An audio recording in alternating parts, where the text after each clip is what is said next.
بھائی تم تھک چکے ہو نا، ٹوٹ چکے ہو نا، لیکن اس کے باوجود بھی تم رک نہیں سکتے، کیونکہ تم جانتے ہو کہ اگر تم رک گئے تو تمہارے گھر والے رک جائیں گے۔ تم پر جن لوگوں کی ذمہ داری ہے ان کی زندگی ڈسٹرب ہو جائے گی۔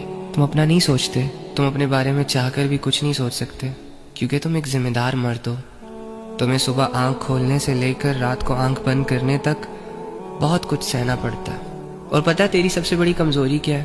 کہ جن لوگوں کے لیے تو جی رہا ہے نا، جن لوگوں کے لیے تو رات سے دن ایک کر کے محنت کر رہا ہے، تھکا رہا ہے خود کو، جب وہی لوگ تجھے نہیں سمجھتے، یعنی تیرے گھر کے لوگ، تیرے خونی رشتے، جب تجھے اپریشیٹ کرنے کے بجائے، تجھے حوصلہ اور ہمت دینے کے بجائے گیلے شکووں پر اتر آتے ہیں، تو یہ درد تجھ سے برداشت نہیں ہوتا۔ بظاہر تو دنیا سے لڑنے کی طاقت رکھتا ہے، باہر کی دنیا میں اگر 10 بندے بھی بھیڑ گئے نا تجھ سے تو ہینڈل کر لے گا، لیکن گھر کے ایک فرد نے اگر تیری عزت پر انگلی اٹھا دی، تجھے سمجھنے میں غلطی کر دی، تو تیرا حوصلہ ٹوٹ جائے گا۔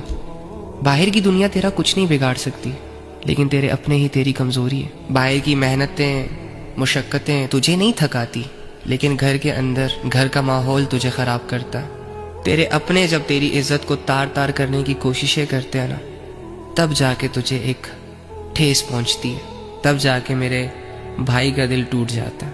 اور اتنا مضبوط انسان جو بڑی بڑی بلاؤں کے کلیجے نکال کے چبا جائے، اپنے آپ کو ہارا ہوا سمجھتا ہے۔ لیکن بھائی تجھے ایک بات بتاؤں، جب تیرے اپنے تیرے خلاف کھڑے ہوتے ہیں نا، تبھی تو جا کر تیری عقل روشن ہوتی ہے۔ جن پر تو بھروسے کر رہا ہوتا ہے اور جن کے لیے تو زندگی گزار رہا ہوتا ہے، جن سے تو نے یہ ایکسپیکٹیشنز لگائی ہوتی ہیں کہ یار یہ لوگ تو کم سے کم مجھے سمجھیں، جب وہی لوگ تجھے ہرٹ کرتے، تجھے نہیں سمجھتے، تبھی جا کے تیری عقل روشن ہوتی ہے۔ تیرے دل کو جو چوٹ لگتی ہے نا ان کے بیہیویئر سے، وہ درد تجھے اللہ سے ملاتی ہے۔ یہ جو لوگوں کے سامنے تو ہنس رہا ہوتا ہے نا، اور تنہائی میں جو چھپ چھپا کے آنسو بہا رہا ہوتا ہے، یہ آنسو تجھے اللہ سے ملاتے ہیں۔ تو چل اب تو فیصلہ کر کہ جو بندہ اللہ سے جڑ جائے، جو جیتے جی اللہ کو محسوس کرنا شروع کر دے، جو اس لیول پہ آ جائے کہ یار کوئی اپنا نہیں ہے سوائے اللہ کے، یہ بندہ کمزور ہو سکتا ہے؟ کبھی نہیں۔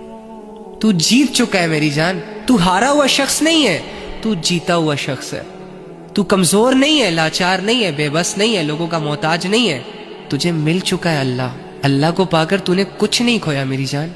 خوش رہ، ہمت سے کام لے، تو ہمت والا ہے، تجھے کوئی ضرورت نہیں ہے لوگوں کی باتوں کی۔